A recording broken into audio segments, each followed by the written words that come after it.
একটি ছোট গ্রামে একটি দরিদ্র কৃষক ছিল। তার নাম ছিল বাবু। বাবুর দুই মেয়ে ছিল, সোনা ও রূপা। সোনা ও রূপাকে তাদের বাবা মা খুব ভালোবাসতেন, কিন্তু তাদের ঘরটি ছিল খুবই ছোট এবং দরিদ্র পরিবার। সোনা ছিল খুবই শান্ত, কোমল ও সহানুভূতিশীল, আর রূপা ছিল একটু খিটখিটে এবং ক্ষিপ্ত প্রকৃতির। একদিন কৃষক তার দুই মেয়েকে নিয়ে মাঠে কাজ করতে গেলেন। সেখানে গিয়ে মাঠে কৃষক তার কাজ করতে লাগলেন এবং তার দুই মেয়ে মাঠের মধ্যে খেলাধুলা করছিল। খেলতে খেলতে হঠাৎ রূপা বাড়ির দিকে চলে গেল। রূপা চলে যাওয়ার পর সোনাও মাঠ থেকে বেরিয়ে সোনা জঙ্গলের দিকে গেল। জঙ্গলের দিকে যেতে যেতে সোনা একটা অদ্ভুত গেট দেখতে পেল। একদম অন্যরকম একটি জায়গা সে দেখতে পেল। দেখে সে অবাক হয়ে গেল।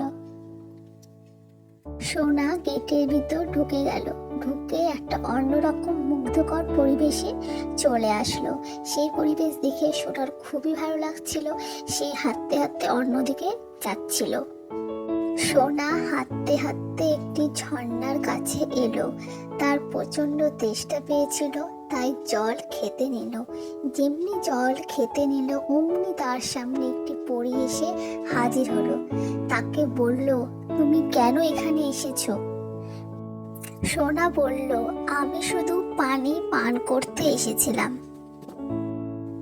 পরী তখন বলল সোনাকে, তুমি যদি সত্যি সত্যি ভালো মেয়ে হও, তবে আমি তোমাকে একটি বিশেষ উপহার দিব। তারপর পরী সোনাকে একটি সোনালী আংটি দিল।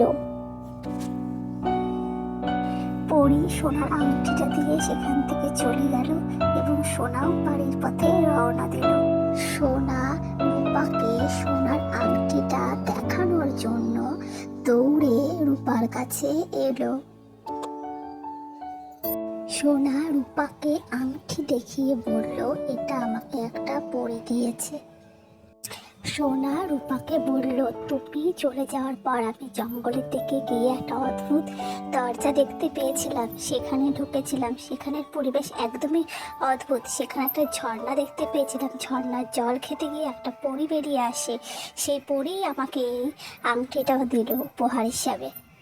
সোনা তারপর সেখান থেকে চলে গেল। রূপা মনে মনে ভাবতে লাগলো, আমি যদি সেই ঝর্ণার কাছে গিয়ে আরো কিছু ভালো পেতে পারি তাহলে খুব ভালো হবে। সে মনে মনে এটা ভেবে খুব খুশি হলো। তাই রূপা সোনাকে কিছু না বলে সেই পথে এগিয়ে চলে গেল।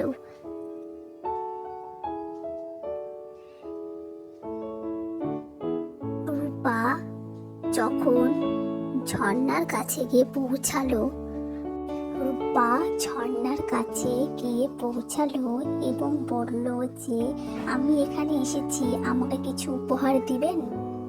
ঝর্ণা পরী তখন বলল, তুমি কি ভালো মেয়ে নাকি না? রূপা বলল, হ্যাঁ, আমি খুব ভালো মেয়ে। ঝর্ণা পরী তখন বলল, তাহলে তুমি সত্যি কিছু পাবে না, তুমি খারাপ মেয়ে, তুমি অহংকারী। ঝর্ণা পরী রূপাকে কিছুই দেয়নি এবং তাকে অপমানিত করে পাঠিয়ে দিল। রূপা তখন খালি হাতে সেখান থেকে ফিরে গেল বাড়ির দিকে। রূপা ফিরে এসে সোনা থেকে এটা শিখলো যে ভালো মনের মানুষই সত্যিকারের পুরস্কার পায়। সে আর কখনো অহংকার করবে না এবং সোনার মতো মানুষের মতো মানুষ হতে চেষ্টা করবে।